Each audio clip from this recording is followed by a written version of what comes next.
you've been a wonderful audience. You've been laughing at my jokes. So I want to introduce next Mr. Sandy Lydon. Now, Sandy, most of you are probably here to see him, so as well as Tim Thomas. But you know, Sandy's a retired history professor at Cabrillo College, and you know, he's been wandering the streets of the Monterey Bay region for 65 years. You know, yeah, he's a local treasure, if not a national treasure. So you know, I have some things that I like to say about him. You know, but you know, in all seriousness, you know, he's described as Central California's preeminent stand-up historian. So you know, he's a retired faculty member, as I said, of the Cabrillo College, and he's a leading expert on Monterey County history. So, and he wrote the definitive history of the Chinese in the Monterey Bay region. And he started a history of the Japanese, but there's, I don't know, I think there's some, you know how you don't want to say something because, you know, it might upset someone? And I think that, you know, he doesn't want to upset me, so he doesn't write about it. But, you know, he's, excuse me, he wrote the definitive history of the Chinese in the Monterey Bay region. And I know it's for sale in the back of the room, the Chinese gold. Is it second or third? Second edition. So, but anyway, please welcome Sandy Lydon.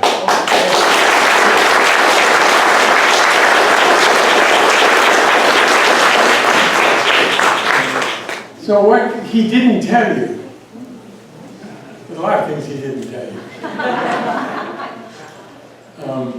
Larry Oda is the national president of the Japanese American Citizens League of America. All right?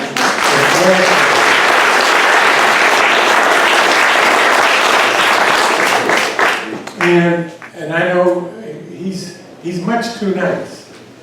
Ask him sometime about his high school car. It was a bug-eyed Sprite with a V8 in it.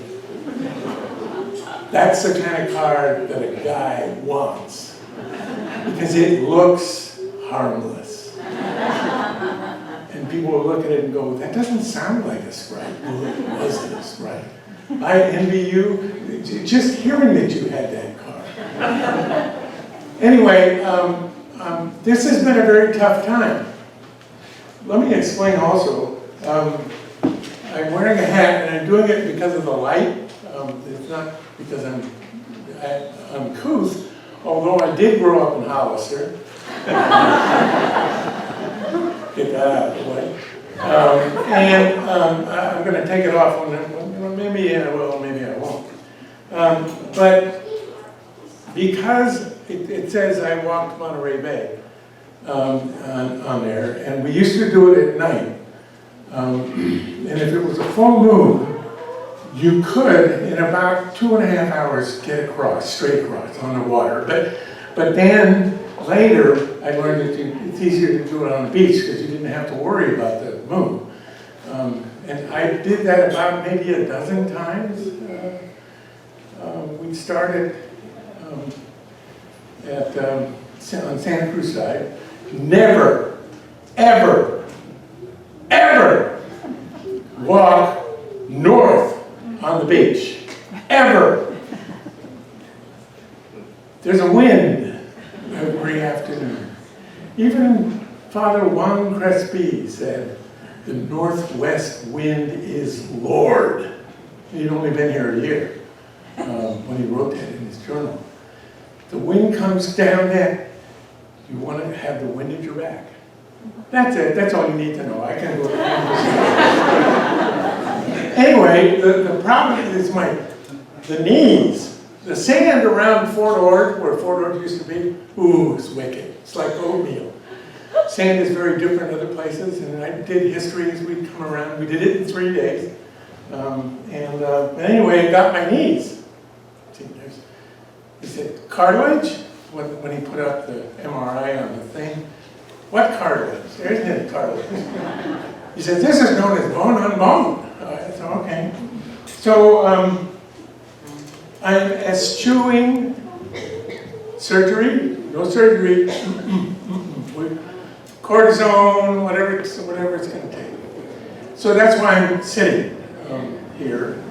When I was teaching at Cabrillo for the 50 years that I was doing it, I started teaching in 1961, full-time high school teacher, Sacramento County, graduated from Davis, and specialized, even though there was no courses, in the history of Asia. And at Cabrillo, I taught Chinese, Japanese history, Southeast Asia, and also Asian American. We were one of the first schools in California, actually, to teach Asian American history. And I wondered, even as growing up as a child, there was a rule. When you go, my mom told me this, when you go to Monterey, dress up. So in the back seat of my car, when I was still driving, you're grateful I don't drive anymore. I always had a tie. Always had a tie. And when I came over here, just a little touch. Just a little touch. It was also my uniform for teaching. Always had to wear a tie. Larry Oda is the national president at a time, this is a terrible time. We are in terrible times, all different ways, and I'm not going to get too cranky about this. But this is part of the story. This is part of the story that doesn't get mentioned.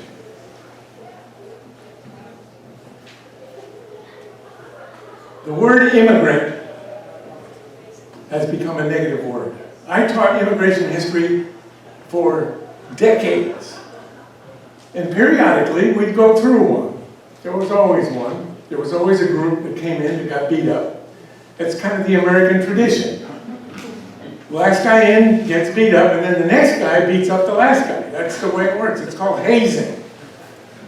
National hazing. Or when the economy went bad, you could usually figure, this is a different time.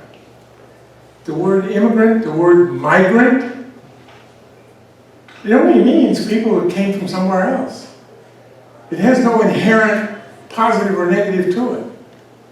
It's been made negative, and that is terribly unfortunate for those of us who revel in this subject. It is so pervasive. History is, these days, it is really was killed by COVID. COVID shut down the library, shut down the archive, shut down every place. The only place you could go get history? Online. Online is like a large restroom wall.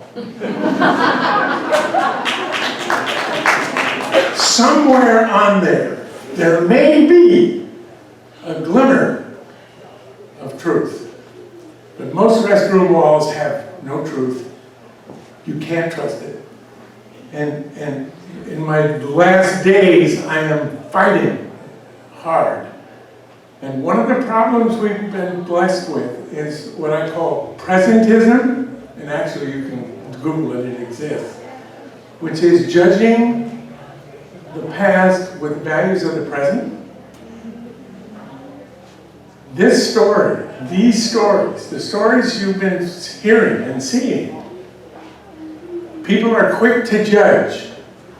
They see a pile of abalone shells, they say, oh my God, what are they doing?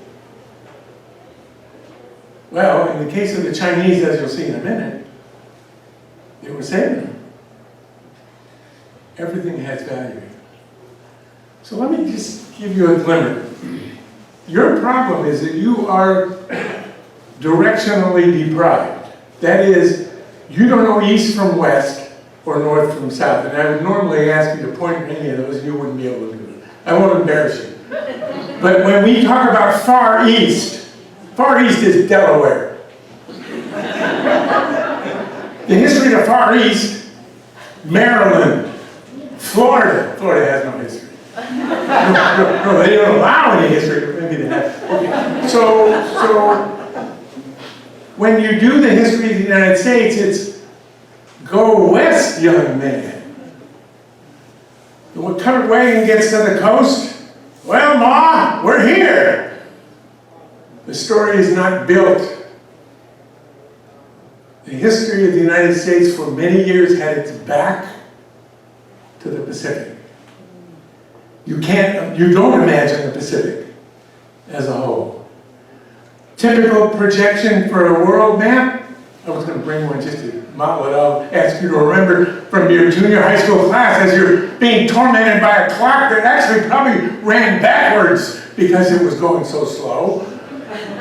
You looked at that map and it was centered on Greenwich. Who gives a damn about Greenwich? I don't. But what it does is it goes and you go east. It's far east from Greenwich. The Pacific is not shown as a whole, as an entity. The only people that see it as an entity traditionally were scientists. But historians didn't. So you can't fathom people coming from that direction, right? Because your history isn't built that way. And culturally and physically in a lot of different ways, very different. I have a new motto. If not now, when?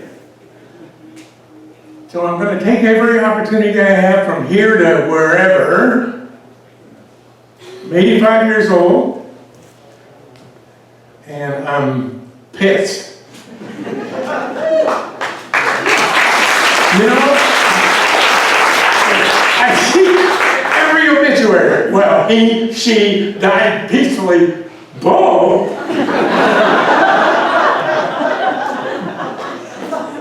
My dad was pissed. Now I know why. And he said I had his knees, for God's sakes. Okay. All right. So we're gonna orient you, pardon the pun, orient you here to this here map. This here is the peninsula of, known generically as the Monterey Peninsula. See, I can use the cane as a pointer. My wife's laughing. Because I couldn't think, I was looking for a pole or something. Don't need a pole, I got a pole. Okay, so here's the deal. The group that was here originally, the Rumsen Ohlone, the people who you've heard a lot about, Lindy Amane was in the video, and she's all over this subject for us. And her forebears. Her forebears lived here a long time, and they figured out how to use damn near anything. And so their vision was very wide. Their palate was huge.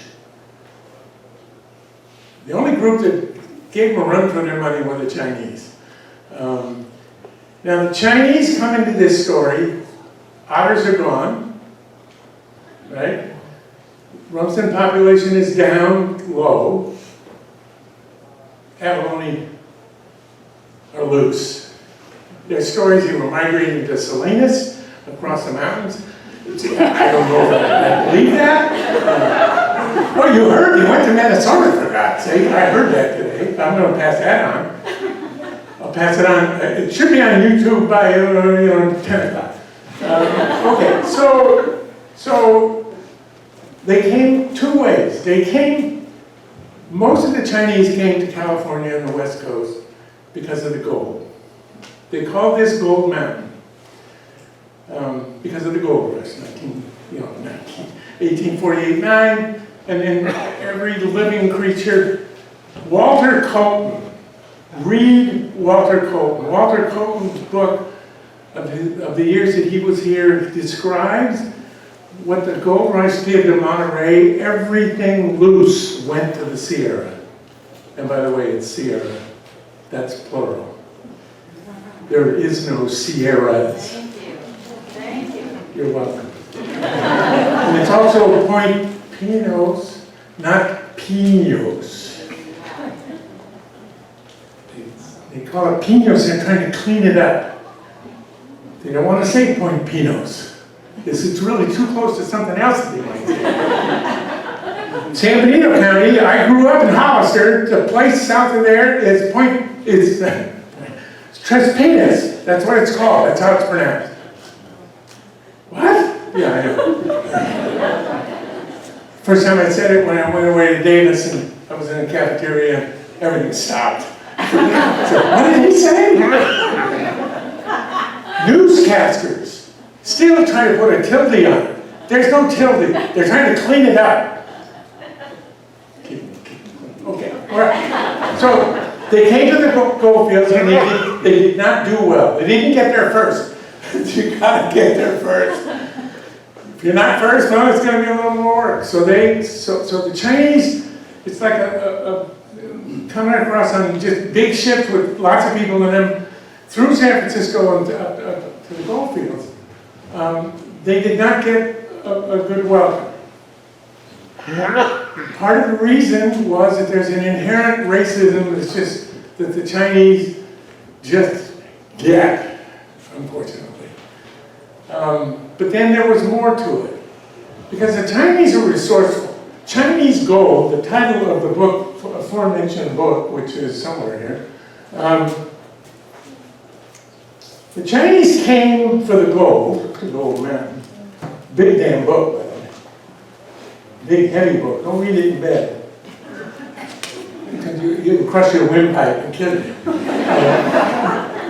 But the title, Chinese gold, I worked on this for decades. And what I was I needed a theme. And what I discovered was that the Chinese made their own gold.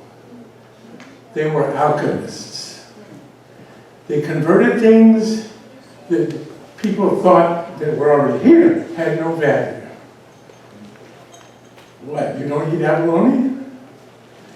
And they learned in the gold fields that you don't show up the majority, the non-Chinese. And they did, because they were really good at what they did. Because they were organized. They come organized. They are organized. They work together as groups. And one of the things, just as an example, there was and this may be apocryphal, I don't care. I'm going to pass it anyway. There was a cabin that had some non-Chinese miners in it who eventually moved on to other places. So the Chinese came and took down the cabin. And they mined the ground underneath for all the gold dust that had fallen through the cracks. That's very smart. But you don't do that. You don't do that. You can't show them up. You gotta just, don't. It's like an old baseball thing. You don't show them up. Boy, they show up bad these days in baseball. Just, waving their arms as they're running around big. Well, no, you never show them up. You don't even look at the pitcher after you hit the home run. You go around the bases, keep your head down, come back. Don't show them up. Another rule. That goes along with the other one I gave you already. Okay. There was another group of Chinese and they came directly from China by junk. I first heard this story from descendants of the families, and I said, yeah, okay, and filed it away. I've heard it enough. There's enough evidence. There's a junk expert who works for NOAA out in Honolulu, and he said, oh, sure. We're not, because they didn't come through where you put your ticket in there and there's no record. The most dominant story is that they came in, the junk, there were 6 of them, 5 of them, it varies. They came around. You can come to North America from China even if you don't want to. There's this really big current. The Chinese call it the Great Drain. Yeah, Uncle Frank went fishing, he never came back, I don't know where he went. Well, you know, he went to British Columbia, for God's sakes, not on purpose. So, the jugs came around, eventually overshot, as many of the stories go, I don't need to do the whole story, but they landed at the mouth in the main chunk, where the Carmel River comes into Carmel Bay. They shipwrecked there.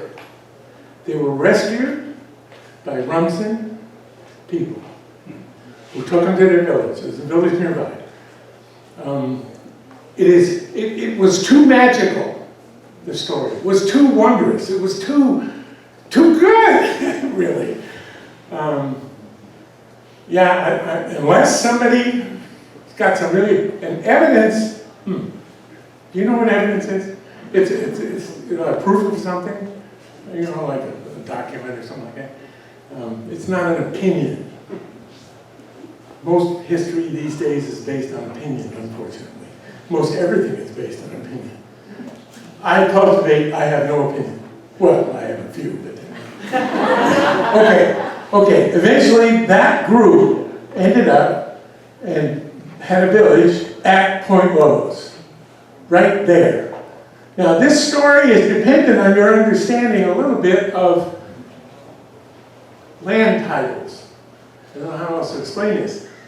But basically, in this general area, you can see the two grants. You see the two Mexican grants, three actually, there. And then there was a San Jose Search. Chiquito came down, all the way down to Little Sur, along the coast. The Mexican grants, the titles were a mess, the land titles. People either didn't go to the land commission after they were supposed to, or they were in court, so nobody owned it. And that meant if nobody owns it, nobody's ruling. There's no landlord, not really. There's people who claim to, and they would, you know, but basically nobody owned it. And those ownerships didn't come clear until the 80s and 90s. So what we're going to have here is something that did not happen other places. And that is that in Carmel Bay will help develop, along with the big village. Let me point out the villages. There was a small village here of families. They came with families. They had children. Tell me again what happens about children? Born in America? Go ahead. Citizens. Thank you very much. That's an important thing to know. For his community, even maybe more important in some ways. Because they brought lots of women. They had a good ratio of women. They had babies. And even after they got excluded and had all the two groups we're going to talk about, the Chinese and the Japanese, both have the ignominious distinction of being excluded from coming to the United States, among other laws. Couldn't own property, all kinds of things. So this area, meanwhile, and I'll say 60s and 70s, 1860s and 70s, and into the 80s, before the land titles get firm. There's a village here, we're going to talk about this one. And then the big village is over, I can't reach that far, but it's up PG, up beyond, just beyond the property line, up there at the top. You can see the dock. Okay. So that was a big village. The percentage of male to female in that village was almost dead even. The first time I hit that in the research, I said, whoa, because over 90% of Chinese immigrants were male. This was, for a time, the Chinese America that could have been. A Chinese America at all. Because in most other places, the Chinese were unbelievably restricted and harassed, vilified, ridiculed, stereotypes they still have. I had to go back in the histories. Everybody said, well, you know, there was a fire and then they all ran away. No. Oh, there's a coal mine there, and there's about 25 of them, and the coal mine company ran out of money, so they just blocked it up and buried it. No. They never gave, the historians never went through and looked at the record. The Chinese are just like everybody else. They resist, they'll fight. They don't just run off with their queue flying in the rear. Q, the hated symbol of the Manchu government that they had to wear if they ever were to return to China, because it was a death sentence if you didn't have your Q. There was a market for fake Qs, of course there was. You can make a living doing a lot of different things.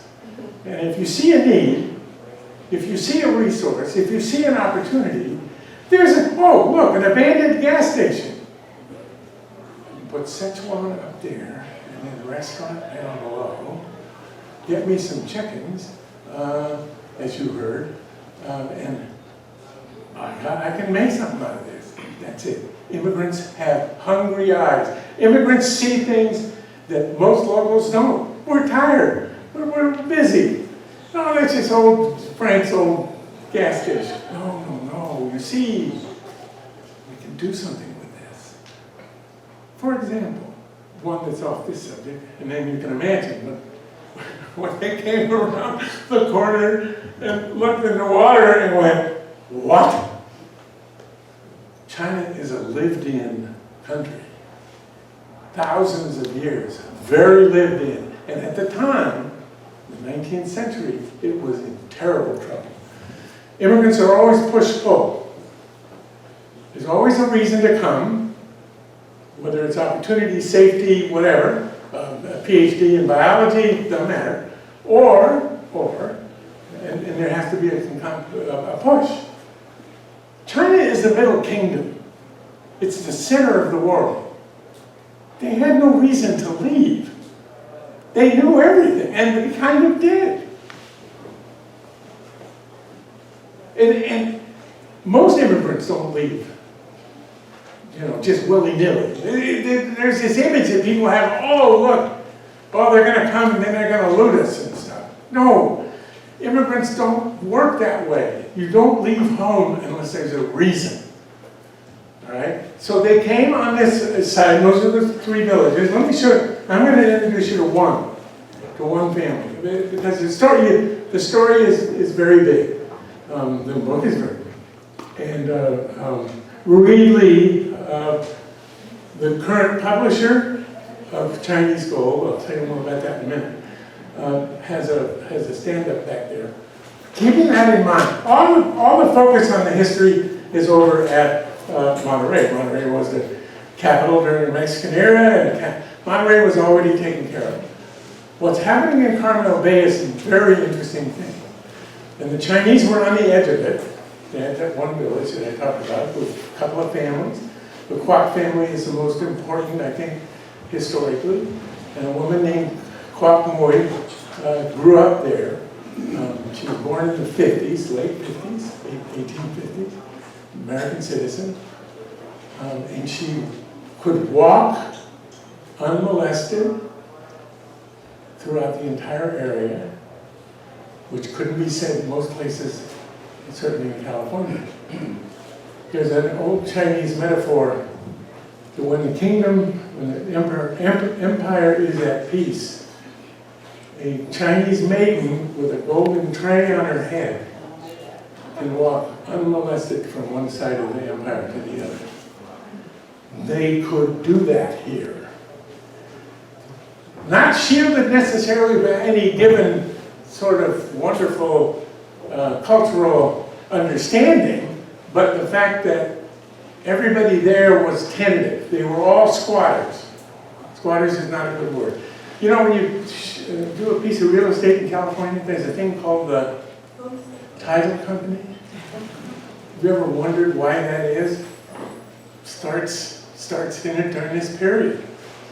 because titles were so vague and so mercurial and could change. So if you didn't have clear title, you didn't have it. And nobody had it. So you could do things. So that they mined for granite, they did whaling in there, they did all kinds of things. They didn't have to ask permission or pay rent or anything. And then somebody would say, no, I'm the landlord. You pay me rent. And then they would, but then he was just making it up. And you know, there was a lot of that going on too. Okay, so on the north side, a man named Jung San Choi, Jungsanchoy. Jung San Choi came from Hong Kong when he was about 16 to California.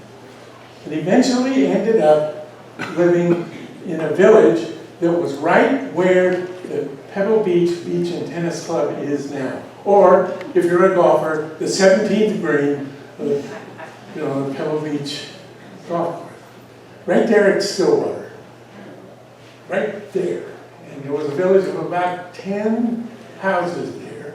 And they paid rent to whoever at the time was claiming, while the land titles were in court. And Jung San Choi, he figured out some things. Let me show you how he did this. You want to get rid of the urchins? Let them get a little bigger. Because the Chinese harvested urchins here. Most of that was on the other side, on the bay side of the peninsula.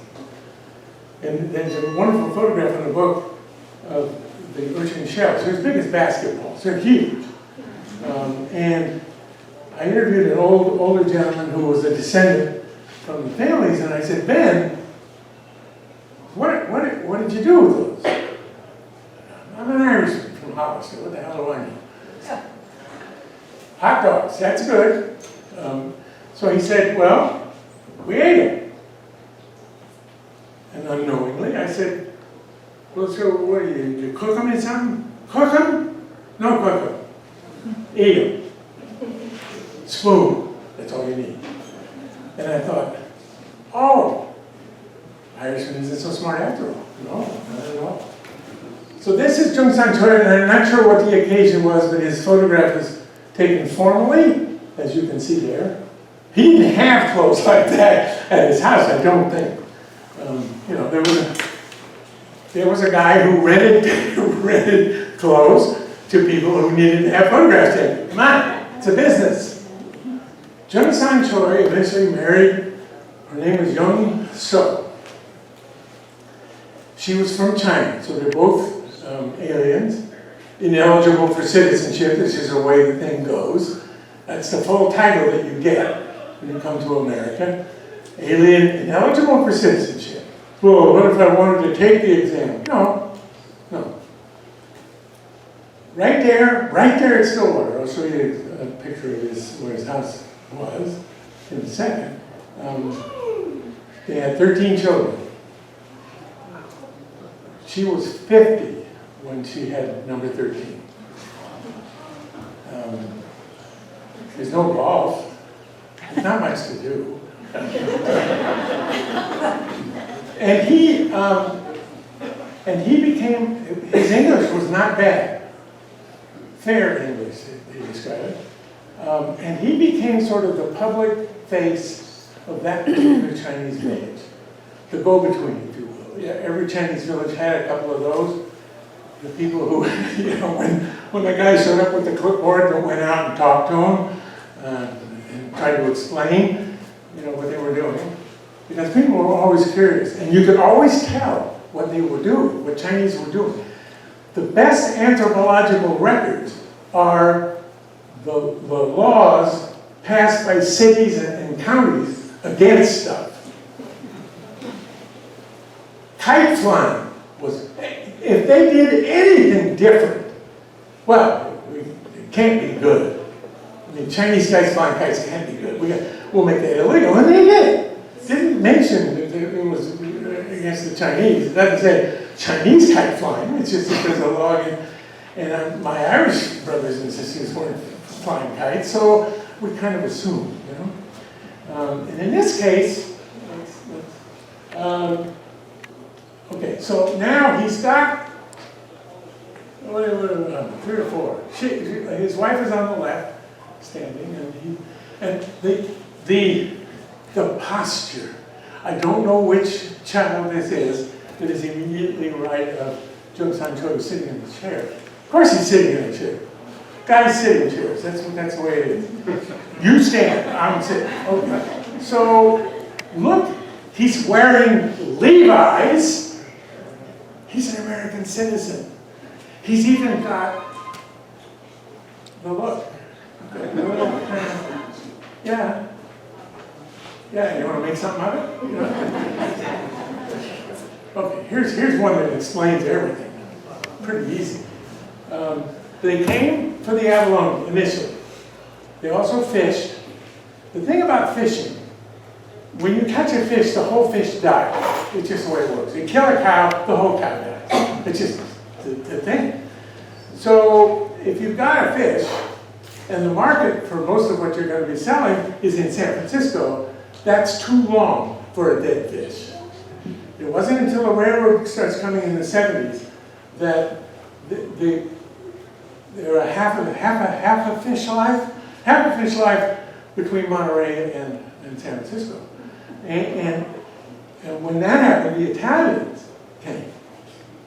Italian fishermen came and began to fish the rockfish and the fresh fish industry.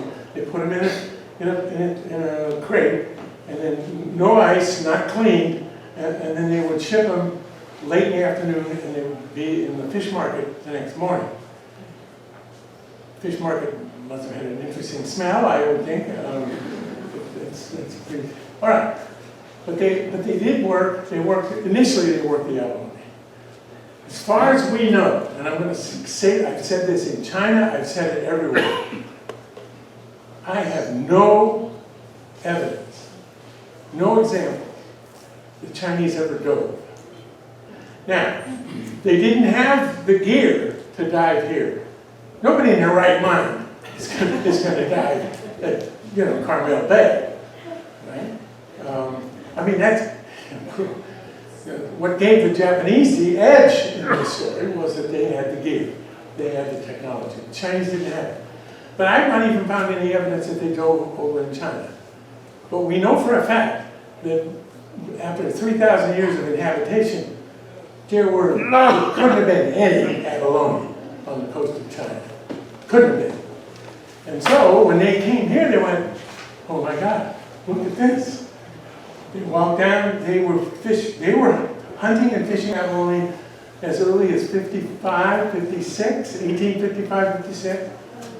The market, they would then process them. They did what you've already seen. They got the foot out, then they would boil the foot, then they would lay it out to dry.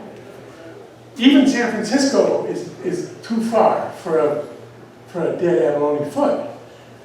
But the primary market for dried abalone was China.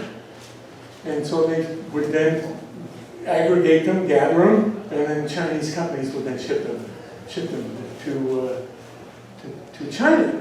And of course, I suspect that they took care of the viscera and the stuff that was cut around the edge. And what was left was the shells. This is not a dump. They're saving the shells. They don't throw anything. There are 2 food groups in China. 2. Rocks and everything else. And even rocks. George Al, my partner in crime, George Al tells the story of his father who came from China in the 20th century, from South China, which was in terrible shape, that he sucked on a pebble between meals, which came rarely. So I've even included now rocks over on the side of it. They knew how to process. They'd gone through famines. They'd gone through all of it. They knew. Any cuisine that figured out that you could eat birds' nests and make it a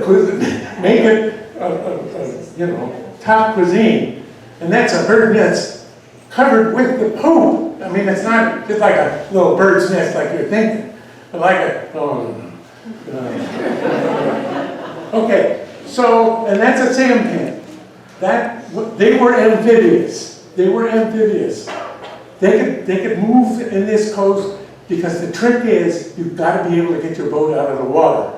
Because if you can't get it out of the water, a storm's going to come and eat it. That's one of the rules.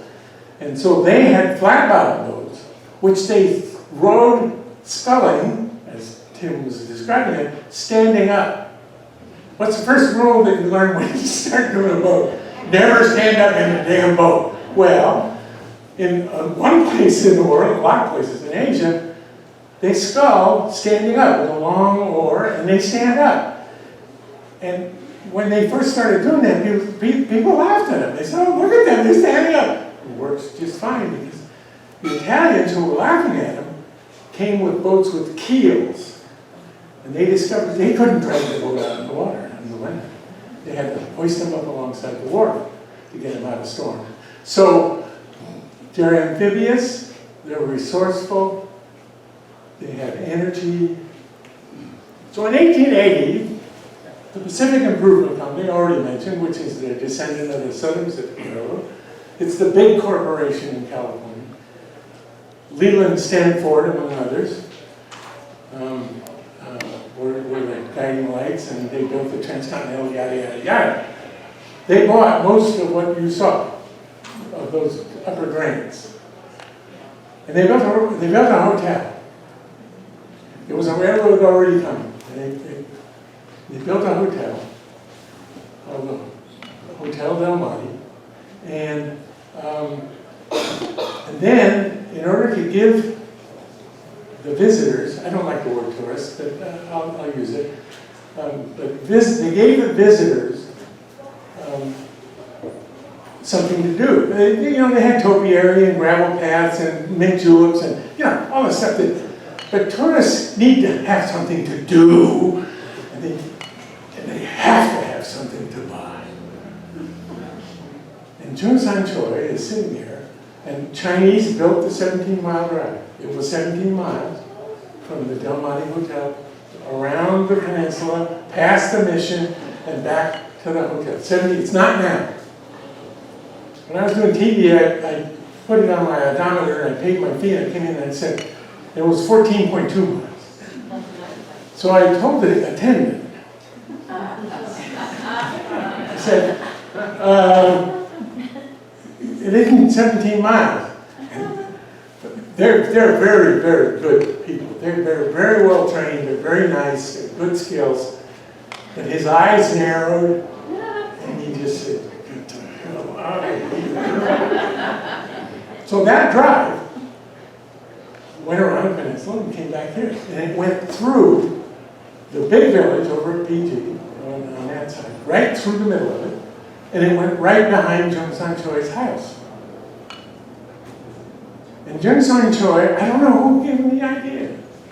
He probably had it himself. Let's see. You got visitors, they want to buy something. I got kids, I got abalone shells. I got the labor, let's polish them up, put them on a stand, and sell them to them. First souvenir stand.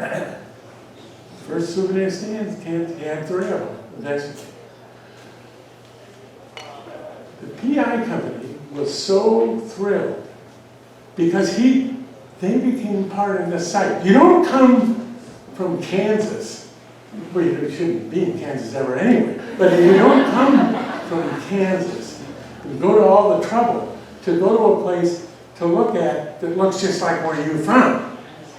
You want it different. That's what made Monterey very popular, because there were adobes. Monterey looked different. Santa Cruz, on the other hand, they tore down most of the adobes and built Victorian mansions. I've got accounts of tourists coming into Santa Cruz going, no, wait, why are we going all this trouble? It looks just like home. We don't want to see that. They want to see something different. You want to see when you travel. You want. People in Fresno are different, though, so you could go to Fresno.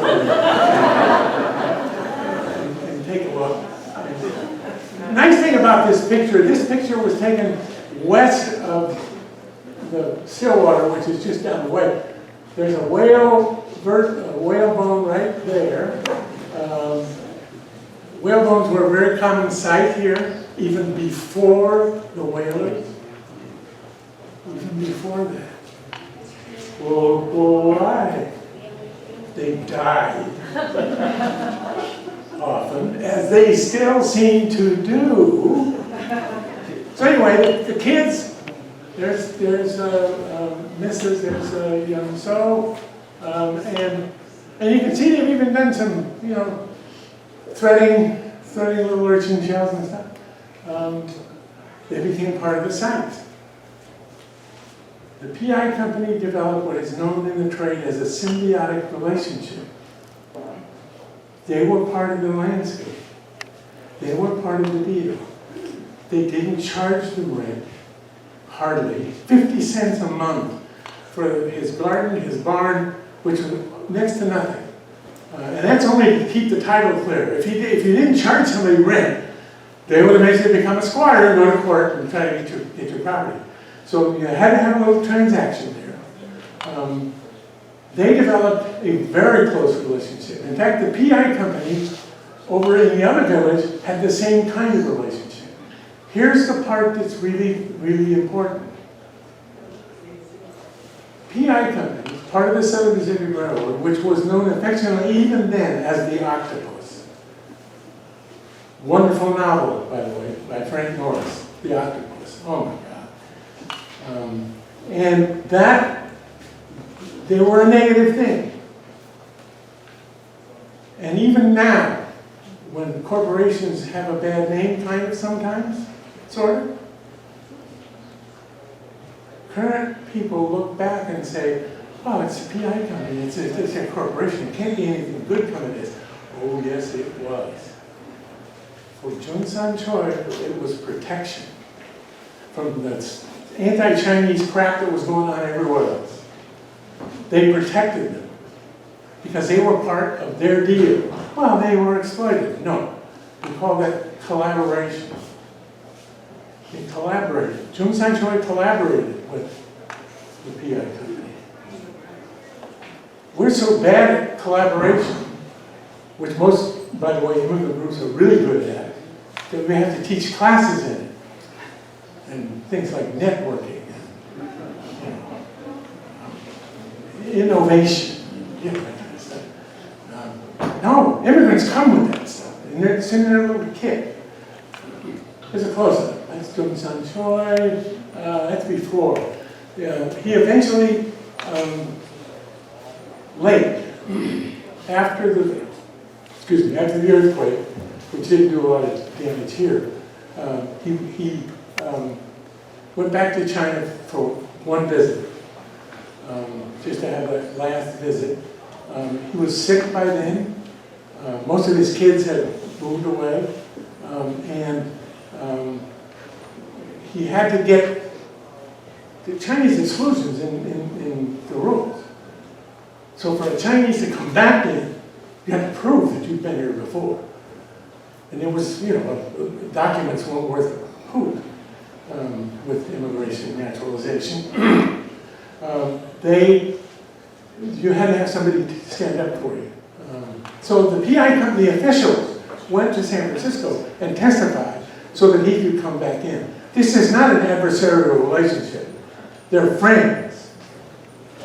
Okay, here's the brochure. Here's kind of a proof. If you don't think that the PI company knew what was happening, there's the hotel. There's the money. There's a brochure that they gave you.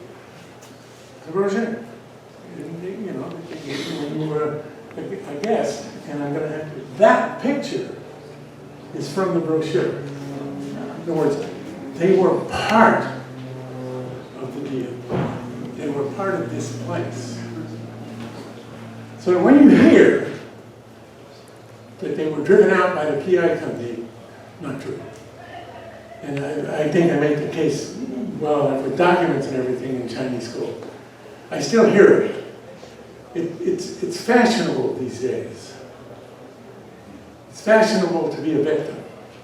No, no.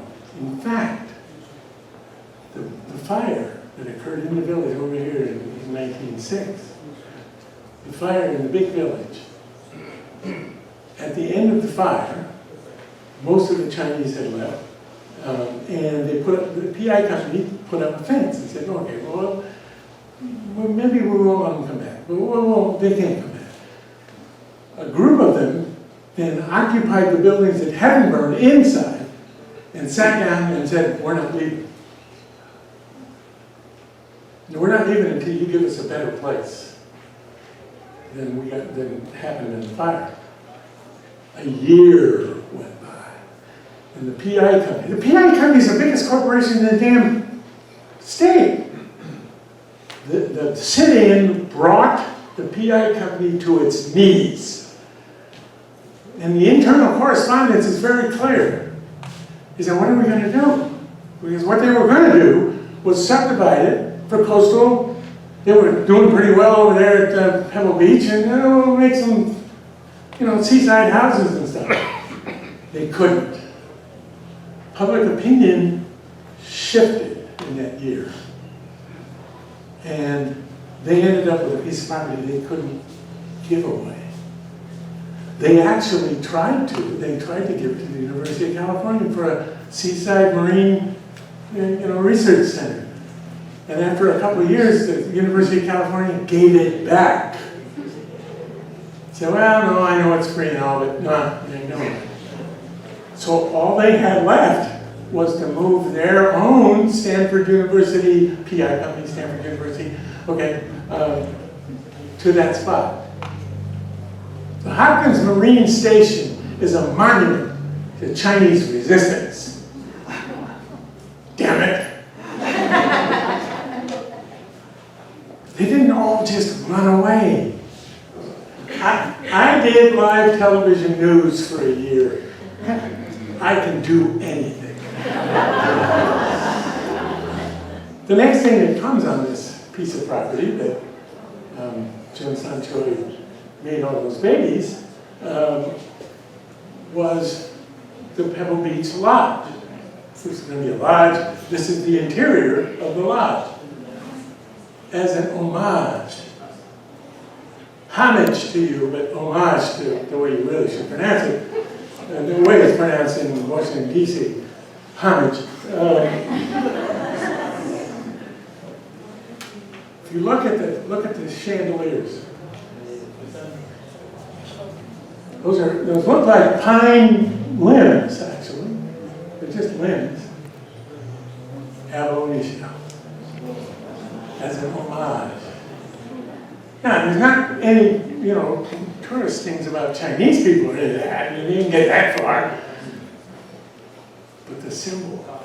And then I think in 1919, the first lodge burned down, and they built the second. And then golf comes, and Pebble Beach lives happily ever after. But underneath the green, if you wait and listen in the afternoon, the wind usually comes up in the afternoon. I'm telling you this, you know that. Some of you live here. And by the way, if you're complaining about the weather, you should not be. I was the weatherman on Channel 35. I was the weather dude. And Channel 35 for a year. KCBA, it was a Fox kind of, but not like that. I'm trying to clean up my past. But this is the way it's been. This is the way it usually was, right? You old timers. And people came here not to sunbathe; they came here to cool off. You don't come from Fresno to go to the beach and sunbathe. You can sunbathe in Fresno without trying. Oh, this is great weather. Okay. After Chinese gold came out, we were able to contact some of the descendants that I've been working with, and the Jones family. This is a reunion that we were able to organize in States. That's the Pebble Beach and Tennis Club behind. Okay? There's 5 generations there. fecundity seems to be, you know, look it up. And right in the middle, where is he? Where's baby bird? The 13th of them, the 13th born here, was still living. This is 80-something. After Chinese Gold came out in 85. And there's the beach club. And I did a lecture in the beach club. He's next to the lady in the with the stripes in the front row, standing. He's got a name tag on his right lapel, and he's standing on her left. That's my timekeeper. She's good at a lot of stuff. Yeah, 4 minutes. I know. And so we've got them all assembled in the. Do you know, by the way, and I'm going to give you a little secret, you can go there. The Coastal Commission, when the Pebble Beach Company went to get a permit to remodel the beach club, the Coastal Commission squeezed it pretty good. Public restrooms on the wall facing east. Take your compass if you're going to be sure. There are public restrooms, there's doors marked, you know, the usual mark. I have no idea what the marks are these days. I can tell you what they used to be. And then there's a beach. There's a beach right over here. Right to the right. That's a public beach. You can go there. Keep watching out for golf balls. I mean, you know, the guys don't slice them bad sometimes in there. Chinese immigrants, a wonderful woman named Rui Li, saw that Chinese gold. She read the book 4 times. I haven't read it 4 times. Not lately. And she said, "Oh, this is pretty good. I liked her already." Right? She said, "I can do something with this. See the opportunity." She said, maybe I could be the publisher, she said. And JACL and I, both octogenarians now, kind of tired, said, "Sure." She is now the publisher. She then went to China and with a couple of copies, because it's also been published in Chinese, she found one of the greatest filmmaker documentarians living in China. Gave him some copies. He read it and went, "Oh my God, they're here, not in this building, but they're here in Monterey at the moment. They've been here for a week. They're filming a trailer. His name is Zhang, C-H-A-N-G. And I can't tell you, how many videographers have come to me and said, "Oh, we want to do a movie, and you know, my mom will make the costumes, and yeah, we'll just do this," that have come to nothing. This is a big deal.